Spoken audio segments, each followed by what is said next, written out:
And it is eminently clear to me, Jonathan, that the people that designed this whole entire episode in the battle scene have literally no idea how battles work, how physics work, or anything. Well, Jonathan, it's a sad day. We've had a running gag now for, I mean, if you want to call it a gag. It's not a gag. For 14 episodes, we've been pointing out that the greatest elven smith in history, in the history of Middle-earth, aside from Feanor himself, has never actually smithed anything. But at the beginning of this, he did plop though. He plopped the mithril. He plopped a piece. I don't count plopping. That doesn't count. My 7-year-old can plop a piece of mithril. so he actually kind of smithed something at the beginning. So I was very sad because now our days of mocking him as not a smith are over. We can mock him for 1,000 other reasons. But, because Galadriel once again points out that when she randomly appears at exactly the right time that this is Celebrimbor, the greatest smith in all Eregion, or something like that. You're like, oh yeah, that's right. But you know, I guess he smithed this. That's how great his smithing was. Is he got a short montage in this episode? Yep. Amazing. You know, what's interesting is someone in our chat, either Discord or YouTube, I can't remember, suggested to us that at the end of this, we do a little short video comparing the Celebrimbor from the Mordor Shadows games. of War, Shadows of Mordor game, to the Celebrimbor of this, which would be a fun 15-minute comparison, because that would be cool. For all of the lore wrecking that Shadows of Mordor does, and it does a fair bit, it still is superior to Rings of Power, because at least the spirit of Celebrimbor and the flashbacks that you get of the Smith Celebrimbor, not a spirit, are worthy of admiration. They reflect an elf and a being of great power and ability, and a smith of the highest order. Yeah, and I would say at this point, after getting this far into the Rings of Power, if we had to say which one was more or less lore friendly, I Shadow of Mordor probably was more lore friendly than. All right, but let's that's in the a separate end, video, because it didn't.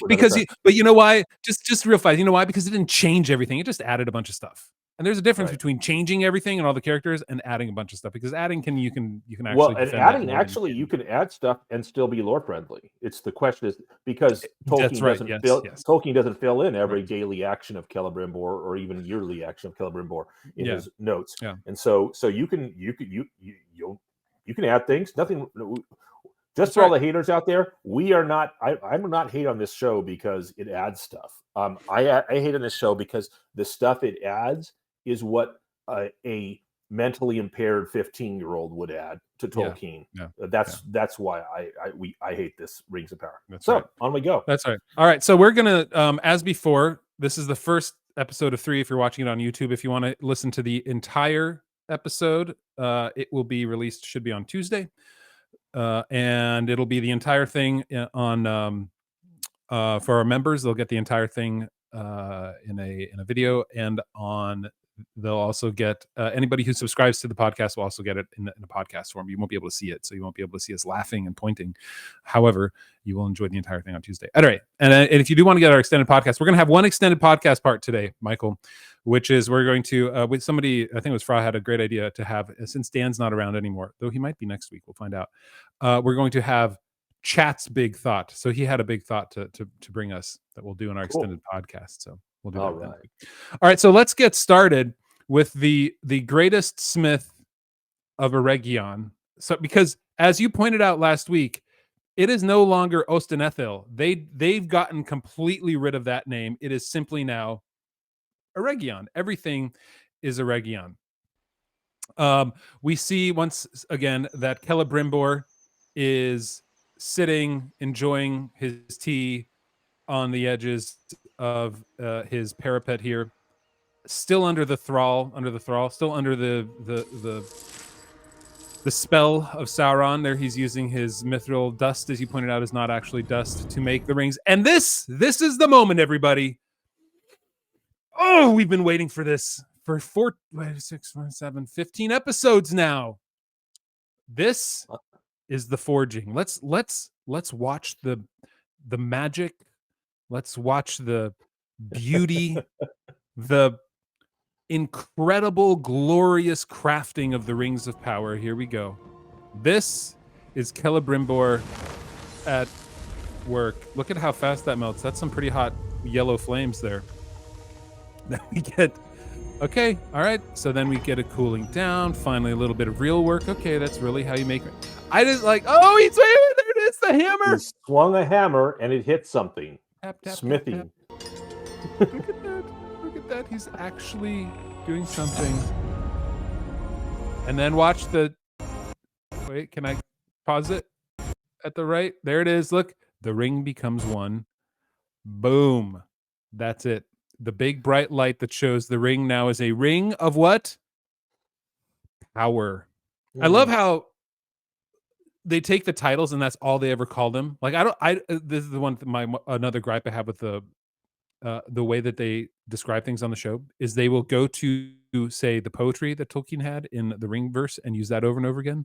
And then because it says of the Rings of Power in the Third Age in the Silmarillion and in the appendices, do they use that too? And anyway, so they just keep calling it the Rings of Power. They would just call them the rings. I have the whole idea that this is now a formal noun, the Rings of Power, is just sort of silly to me. Yeah, it's not stupid. It's just branding. It's a clear, like 1,000 other things in this show. It's a clear indicator that what you're dealing with, as I said a couple episodes again, is pure fan fiction. In this case, it's marketing fiction. They just want to say the words "Rings of Power." I can actually see a corporate marketing guy like looking over the script, going, "We haven't said the title of our show enough, and so we got to say Rings of." We got to remind the 17 people watching. Yeah, exactly. And you know what's funny? And this is totally anecdotal, but I've been asking people. I recently moved to California, back to a community that I was a part of. You know, a lot of friends, a lot of folks around here, and they are interested in the podcast. And then I've asked them about the Rings of Power season 2, and there have been all the people that I know that watched season 1, including some of my family members who I've mentioned on a previous podcast, were like, it's not that bad. It's just sort of, low end Tolkien. And which I, of course, disagree with. But even they stopped watching. They haven't been watching season 2. They can't do it. Like the people that were meh about season 1, they were like, yeah, we watched it, but it wasn't that good. It was fine, but it wasn't that great. Even those people have stopped watching season 2, which tells me something funny about the Rotten Tomatoes scores. So some people have pointed out the Rotten Tomatoes scores, although the gap is vast as always. The audience score is not quite as low as it was in season 1. The audience score, I believe, sat at 48% when I looked at it a few days ago, which is still pretty bad. And the critics score was 80 something percent. But and I've always said when there's a massive gap between the critics and the audience, you can tell what the show was made for, who the show was made for. But anyway, that 48%, that's of the people that watch season 2. We're not talking about the critics. We're talking those that could manage to watch season 2, less than half of them liked it. So that's amazing. That's right. And I mean, I don't really care about giving it a review on Rotten Tomatoes. It's not worth my time. It is 10% higher than season 1. So the people that liked season 2 they're still like, if it lost, would it lose like more than half of its view? Or no, it lost 2/3 of its viewership by the end of season 1. So let's say that there were some who came back to say, okay, let's give it another shot here at the beginning of season 2. But it's a ton of people that didn't. So to have the people that actually are wanting to watch this give it a 1 out of 2 score, a horribly failing score, is still pretty impressive. It's still pretty impressive. All right, so bad. Yeah, and I would submit, because we got Celebrimbor's face in front of us, I would submit that a lot of it boils down to this: Tolkien had some really amazing characters and personalities in the Second Age, and this elf was supposed to be one of them. And in every case, Elrond, the Gil-galad, Elrond, Celebrimbor, Galadriel, all of them fail. In fact, the only character that personality-wise and motivation-wise that Tolkien had from the Second Age that doesn't fail is Sauron. Like he acts believably. I mean, they've tortured and messed up his timeline about what he was supposed to be doing. Yeah. But I actually have no, or basically no complaints about Charlie Vickers' acting, nor Sauron's motivations and what he's doing. There's a lot of things that don't make sense from a logical perspective, but as far as his character goes, actually fairly in line with the personality. I'm not talking about the timeline. I'm not talking about the spatial. I'm not talking about chronology because that's all messed up. Yeah. But the personality-wise, Sauron's fine.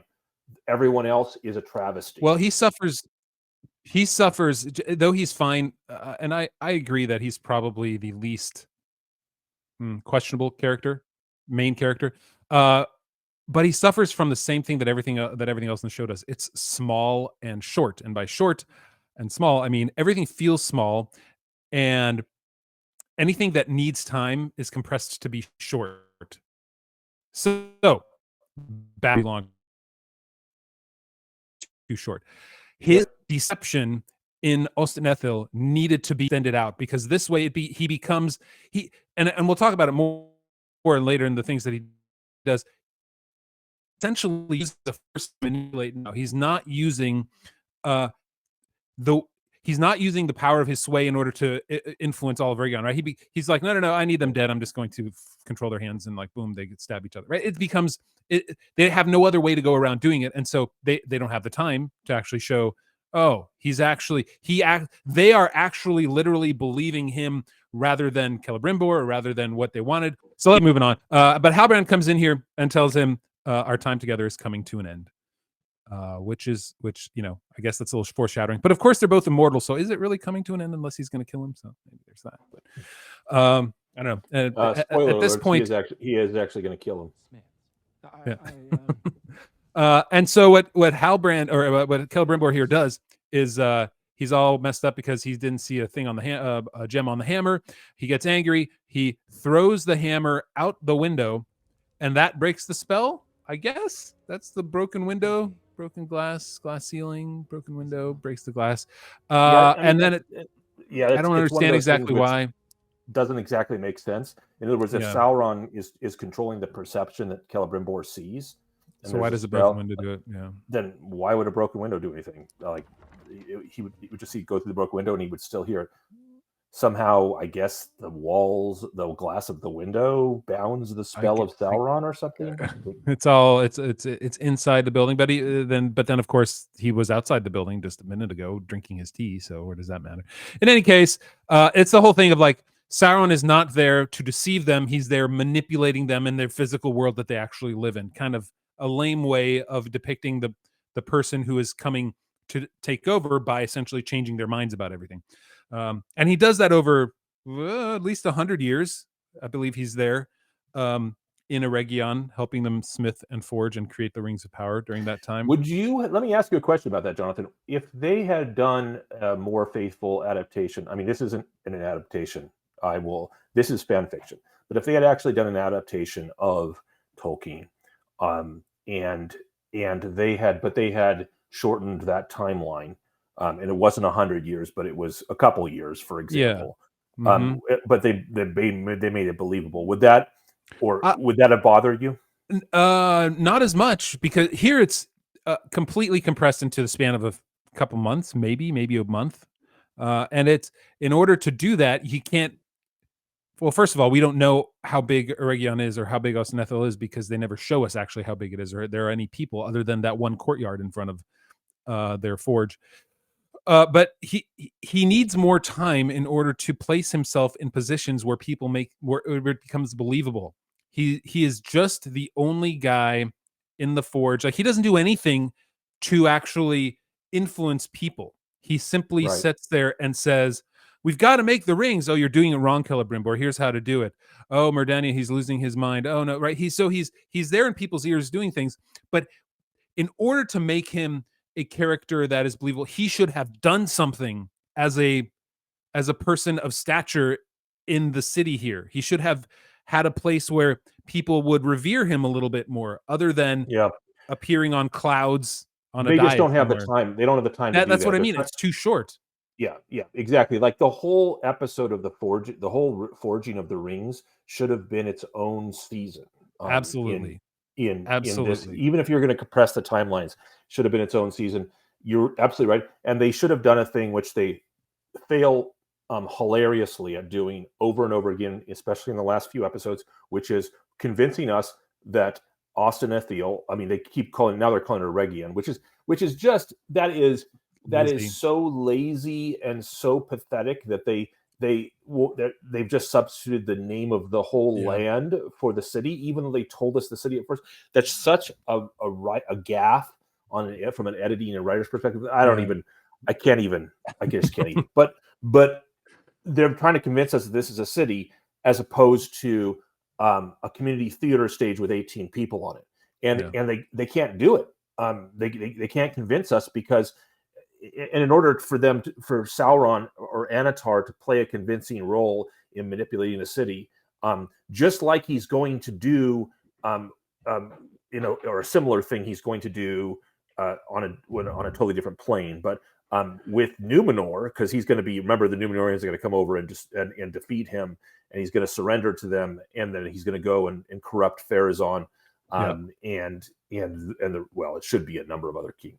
Anyway, but anyway, they don't give us enough time to believe that sort of long-term corruption. So instead, they have to shoehorn in this very sort of, it's a magic spell and it's an illusion, and which if you're talking about a city of elves, is utterly unbelievable. These are the most perceptive, the most graceful, the most intelligent creatures in Middle Earth, and so you're like, I can do illusions is not going to suffice, or I can do wordplay and make Celebrimbor look like he's the crazy one, not me. Yeah, and so let's get to that point, because so Halbrand comes out and talks to Merdania, whose apparent only goal is to tell us what's going on. Like she's right. The narrator. She's like, oh look, they have a Ravager. They're assaulting the city. She has these funny comments through the episode where she tells us what's going on by telling the army there. In any case, so he goes out. He says the river will protect us, and he essentially says, he tells her, okay, Celebrimbor's gone crazy. The lord of the city has gone crazy, and they seem so unconcerned that they're like, oh no, well he has, like, if they would have known him for hundreds, if not thousands of years at this point, they would have been far more concerned with him as an actual leader of the city, which they never showed us anyway, so we don't know what he's actually leading. He's just sitting there in the forge the entire time. The city is a group of about 30 people running around this one courtyard too, so we don't really have any. Can I just say, there? To that point, why do we have rando rat elf behavior still? Like we were running told around this has been happening for 4 days, and they're still running in circles right there in the background. Yeah, where are they going? Well, like, if they were going anywhere, they would have got there. Well, as we saw earlier, this is the courtyard where all the kids fly their kites, so they were coming out to fly their kites. In that vision that Celebrimbor had. They've been being bombarded for 4 days. And by the way, apparently, how do you know it was 4 days? They said so. Been overnight. No, they did. Oh, yeah. They said so. He says this has been going on for 4 days, and right before this scene, and so apparently, what's funny about that is apparently all of their all the elven buildings, they build them with styrofoam, because that's the only way. Like, the people that made this movie have clearly no concept about how siege engines work, or the way, like, apparently everything's made, someone comes in and then a building explodes, like it's made of cardboard or styrofoam, and so everything is unbelievable about this battle. We're about to talk about this a lot more, but this is part of the travesty. I mean, all three parts of this we're going to talk about. Speaking of styrofoam, that brings us to this point, where the crux of the strategy, here we go, we see the trebuchets turning. The crux of the strategy of Adar and his the orcs that he loves but throws into battle and dies and doesn't care if his is, okay, we're gonna throw some rocks at the large mountain and dam the river. This is not how mountains work. Throwing a rock at a mountain is like throwing an acorn at an oak tree. It doesn't do anything. They try to make it real by showing like, oh, there's a giant rock that's propped up by a small rock, and we just happen to hit that right up here. You'll see it in just a second. And that's what causes the entire mountain to topple. But he had this plan. The plan was to dam the river so that they could jump across the completely the traversable riverbed. And so this one piece falls, and then all of a sudden, all the rest of the mountain comes tumbling down. Sure is a good thing they have a good aim with the trebuchets, and that they had orc scouts. Like if they would have shown us the scouts coming in, planning this here, and then putting something in place to do this, okay, at least you would have set it up. But there's no setup. Again, it's too short. I mean, They don't have the time exactly. to do this. But There's so many cool ways this could have been done. Like if they had been pounding away at those cliff walls for days, which they should have been, absolutely, if they had yes. sent orcs crawling up or coming down to weaken specific rocks and points up there, that would have been cool. Like orcs crawling up the cliffside and some of them falling to their death, but them sacrificing themselves to weaken the cliff wall. Like this could have been a believable thing. Yeah. But and also remember though, these are the same orcs that were digging a trench straight into a tree in season 1. They didn't know how to go around it. Right. So how do we assume that they would actually know to do? And it is eminently clear to me, Jonathan, that the people that designed this whole entire episode in the battle scene have literally no idea how battles work, how physics work, or anything. I mean, we saw those trebuchets being turned. A trebuchet of that size and weight would require 20 to 30 people, and it would go even slower. They have got like 4 to 8 orcs per one, and they're like pushing it. Clearly, those trebuchets are also made of styrofoam, which probably actually literally they were in the on the set. They're probably made with. Oh yeah, sure, yeah. So they're pushing things. So and it's just a series of absolutely unbelievable events. But they're not done with that kind of stuff. By the way, here's a hilarious thing I find. So it all falls in, all the rocks fall in, the river's being dammed. Arondir runs up and sees it happening, and it takes Arondir like the rest of the day to get the last 400 yards. I know, it's funny. It's like everything with time and space and these people is utterly unbelievable. And what you're seeing on the scene right now is where the one, let's count how big this elven army is. 1, 2, 3, 4, 5, 6 people we see that have elven armor on. He says here, prepare for ground assault. When you want to explain a battle scene to us, what they needed to do is say, here's one army, here's the size of that army. Here's the other army, here's the size of that army. They have done neither. We have no clue when he says prepare for ground assault. We have no vision of what that means because we don't know the size of the orc army. We do not know the size of the elven army. They've never done anything to establish that. We needed a scene. You think about Helm's Deep or the Battle of the Pelennor Fields with Peter Jackson.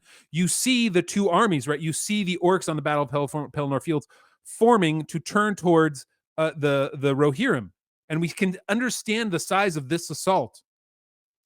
There is nothing in this entire show that defines to us what they're trying to do when they assault or how big the armies are. And so from that very foundation of this, we are left to wonder, okay, what does that even mean? Like prepare for ground assault? What are they going to prepare?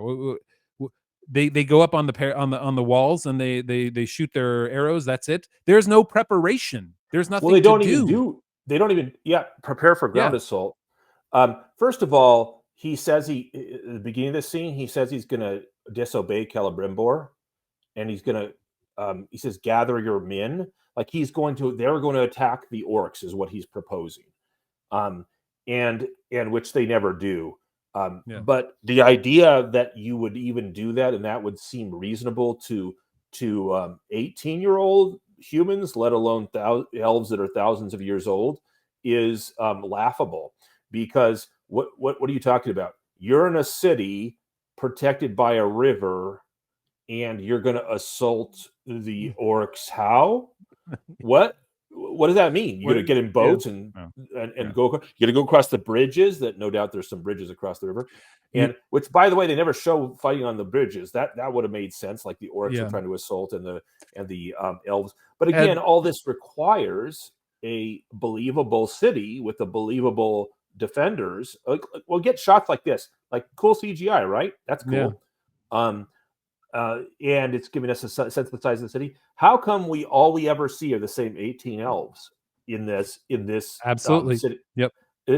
So and you're gonna, there's a bridge, so you see on the far left side of the picture, or maybe it's right if it's reversed in this video, I don't know, but there's a bridge across the river, so that was one of the entry points to Austin Athel. And they could have done that. They could have showed fighting across that bridge. That bridge is still going to be there even after the water drains away, so I don't know what's going on with that. I mean, this is all stupidity. But and then we see the orcs too starting to move their stuff across the mud. Oh, we're going to go back. Not to yet. Celebrimbor. We'll go back. Right, let's go to Celebrimbor. What's really funny is this occurred to me just while you were talking about the river and the bridge. In order for the orcs to assault across the river, they actually had to cross the river at one point anyway. Because that river goes across, they've shown us in the map, it goes across the land where the orcs come up from the south. And they would have to cross the river to assault from the other side of the river. Why did they cross the river? They could have just assaulted it from the side and just thrown the trebuchets up and cleared some. Hey, shut up, Jonathan! Stop with your logic. That's just that's not acceptable. Okay, we don't use we don't use directions. We don't believe in a world that has a north, south, east, and west where things go a direction. This is just community theater. The one thing that clarifies items in the Rings of Power are mice. If this were the Matrix, this would be kind of cool, right? It's a glitch in the Matrix. It's the black cat. Right. It's the thing, the woman in the red dress that you always keep seeing. And so this mouse has a part to play. And I was like, okay, if this were a different show and they would have led up to that, that's not a bad idea, actually. But it's been done before, and it was whatever. Yeah. As an illusion, the idea of the illusion. Yeah, I don't have a problem. I don't have a problem with the way they've done the illusion. I mean, the fact they had to use an illusion is stupid because Anatar should have been worming his way into the trust of the elves, not just providing this gimmicky illusion thing. But if you're going to go with illusion, they didn't do a bad job. Although hilariously, I use real candles in my house. I don't need to make marks to know whether the candle's going down or not. Like this guy's been here for days, and you got a candle of mid height. He would know that the candle has been burning for days and hasn't gone down. You can tell such in 2 hours, let alone 2 days. And so that's just stupid. But anyway, so on to the dwarves, where is this? This is the dwarf. Okay, so oh yes, the throne room with the random piles of gold. That's what the Dwarven rings cause. They make you want to just throw random piles of gold on the ground. So Durin, sorry, Narvi and Durin, King Durin. Durin the Third, yep. Durin the Third, is that really okay? So Narvi and King Durin says, I can't remember here. Does Narvi tell him that the army is? See, this part, the whole dwarf scenes here seemed so boring. In any case, so here's the thing. Narvi says Durin and Disa are blocking the mining, and the king's like, "We've got to mine. We have to mine." And what's really funny is that, quite literally, it's just the two of them blocking all the dwarves from mining. They're standing there blocking them. Look at that leg, man. That Disa leg. This is so painful. If that doesn't scare you, it's nothing. Painful on a lot of levels. I mean, the fact that like we have to have scenes where we clearly are making her leg prominent is just stupid. So they're go ahead. But yeah, I mean, building on what you said, you're starting to erode away the very foundations of believability. You're expecting us to believe you have a dwarf king in Dwarven Kingdom, and he wants to mine, and his mine is being blocked by two people and bats. And so what you do in that case is, first of all, this creates a great conundrum for the entire Dwarven Kingdom. How are they possibly going to get into the mine when two people are blocking? And then when you send people to go, you send like 10 miners. Like, you've shown us that there are guards with full plate armor and war masks on. How about you send 4 of those guys, or I don't know, a squad of 10 or 20, and you just physically move your son and your daughter-in-law out of the way? Like, why is this is Michael, stupid and unbelievable? Yeah, I guess that's right. Yeah. That's the response. And since they had no way of working themselves out of the situation, Narvi just switches sides. He says, "Oh, we're on Right. your side now, Durandisa." We're in your side. We don't believe the king. Okay. Great. Well, what that would mean right then is the king would find out that his mind isn't being blocked. Like, what is the rest of the Dwarven kingdom doing? Nothing. We know what like 20 of them are They're doing. enjoying They have the sunlight. thousands of dwarves. And this is the most monumental thing. The king has ordered massive mining operations, and they're delving too greedily Oh and my too deep. gosh. I think And ultimately, like now I'm just like everything is so small. That's got to be the biggest problem in the entire show. Not even the lore issues, because if it's done well and there are everything lore is issues, small and it's so petty dumb. and 13 years old. Tiny. Like this is how 13-year-olds resolve their problems. Two high schoolers, 14-year-olds, two freshmen stand there blocking an entrance, and everyone's like, what are we going to do? How are we going to get into the gym? There's two people blocking the entrance of the gym, and it'd be kind of awkward if we tried to push our way past these two kids in front of us. So we'll send people to get all mad at them, and then they'll all turn on the principal, the big mean principal, who's, I mean, this is Middle Earth High. This is what this is. This is a high school scene. Like everything is a high school scene in the Dwarven Kingdom now, and the Elven Kingdom too. So, yeah. And so we learned, speaking of high school scenes, we learned from Narvi that the elf that has been banished from the kingdom has come to see him. From all Dwarven kingdoms has come to see him. Oh, look, they're getting ready. They're getting ready to fight. And though he's been banished, they've let him in. Right. What? Right. So it wasn't Durin the Fourth that let him in, who's the only dwarf that likes Elrond. It was the guards at the gate. They just let him in. What? I don't think about. It's amazing how they like. All you have to do is watch this one time, take a couple notes, and you're like, "Oh yeah, that was dumb. Oh, that was dumb too." It's amazing that these writers, these immensely talented writers, that they assembled from the greatest pool of Hollywood writers to write this amazing. Money was no show. object. $1 billion to make this crap, and the writers you found can't even connect the dots on their own stupid storylines. So Durin and Elrond come together, and they're both in trouble. Elrond needs an army, and Durin says, because with the least amount of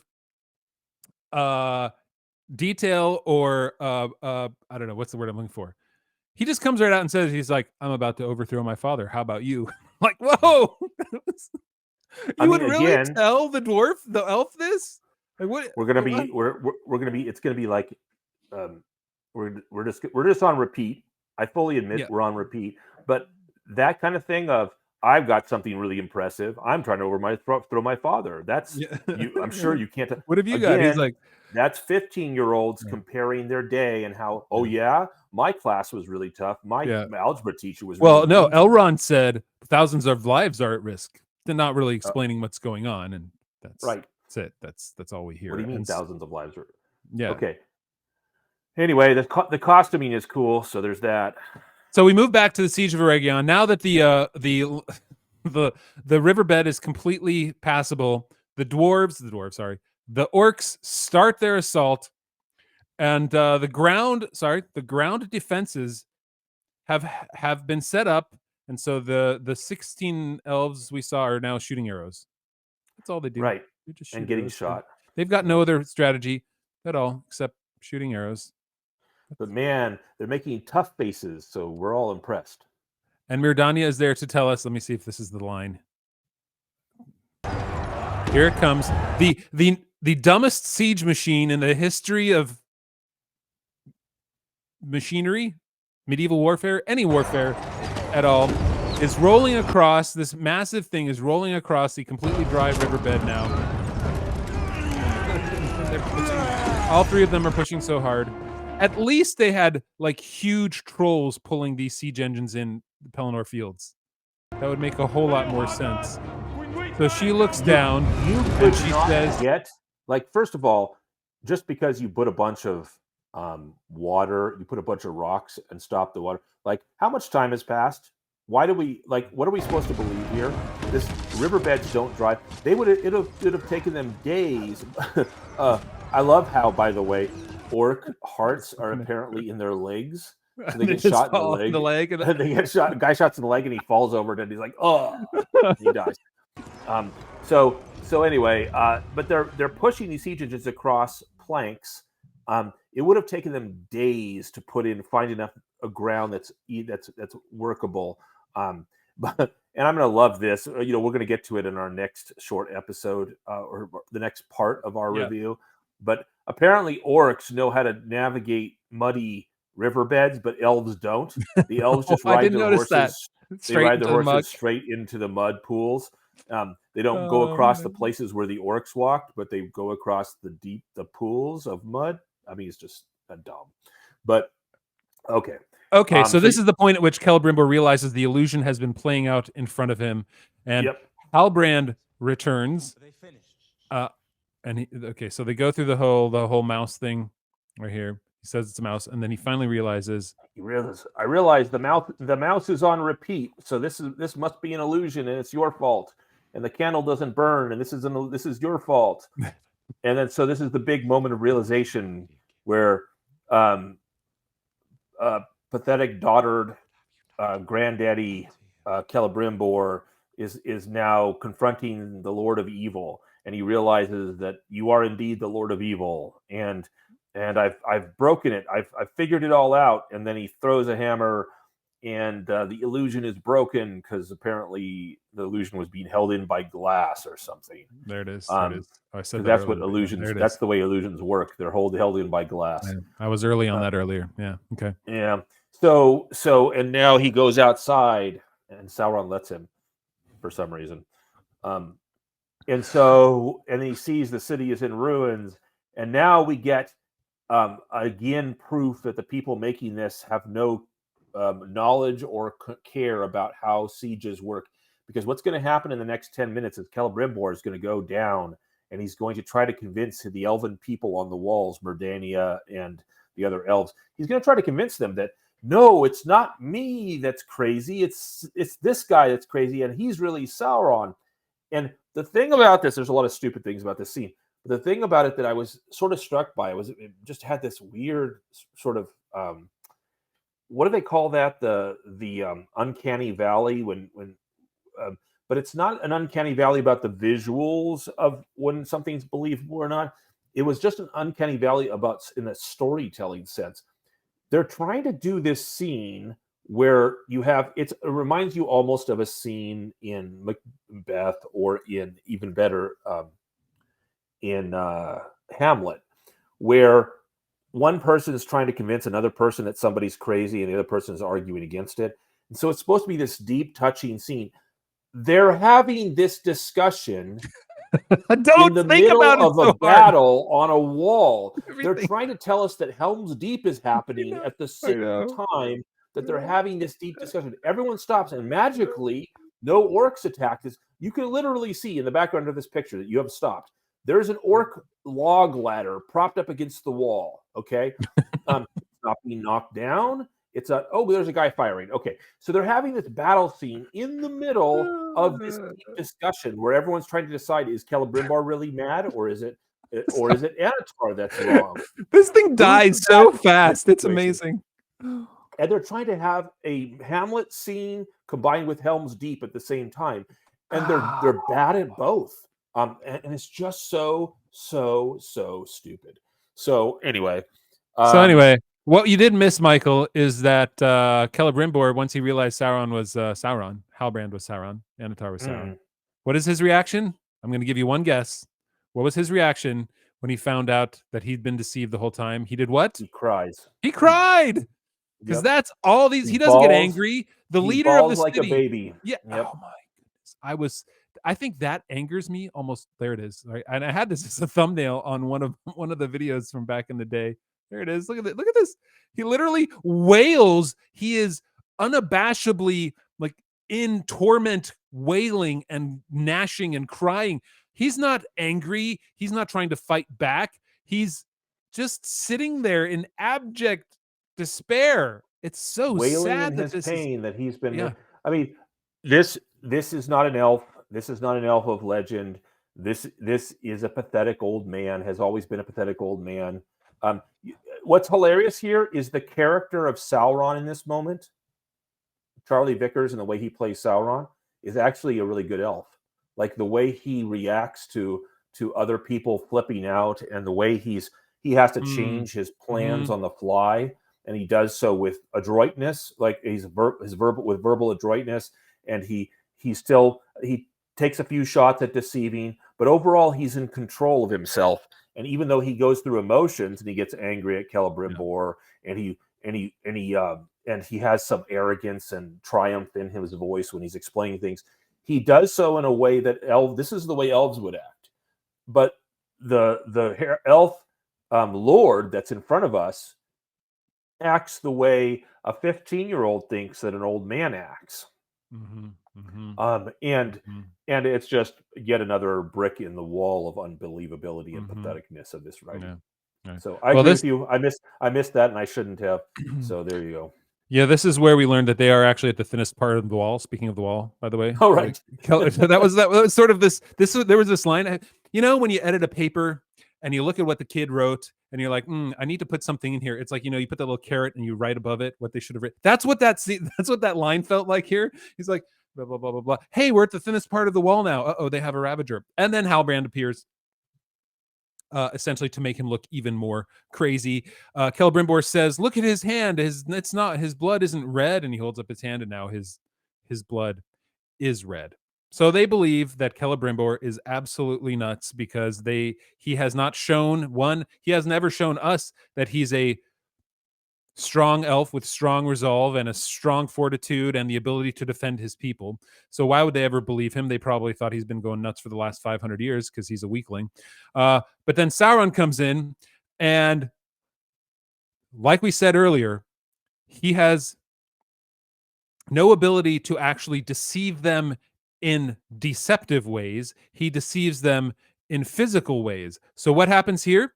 He gets angry. He does a little Yeah. force move right there. Oh, watch it. See that? That was like Darth Vader's choke. He does a force move. And by Right. that, Celebrimbor pushes Merdania over the wall, the incredibly short wall that she had no problem falling over at all whatsoever. So she lies there, is slaughtered by an orc, and we find out that essentially Sauron is not just deceiving people; he's also just a puppet master. And can I just point out, and this is, I know it's a one of 100 details that just shows how stupid the show is. Why is Sauron's hand still bleeding? He cut it 4 days ago to make Mithril, the fake Mithril, and it's still like oozing blood. Like it would be a scar, or not even a scar. It would be like he's a Maiar. He can just heal his Just hand. heal, right? Yeah, you think. It's been Well, 4 days, you would think and since he has his control over hand's the still physics of oozing everything else. blood. Yeah, yeah. It's Or at just dumb. least if he wants to look real, at least put a bandage on it. Like, no, Right. he's gonna sit there like, Like he's been bleeding profusely for 4 days. oh,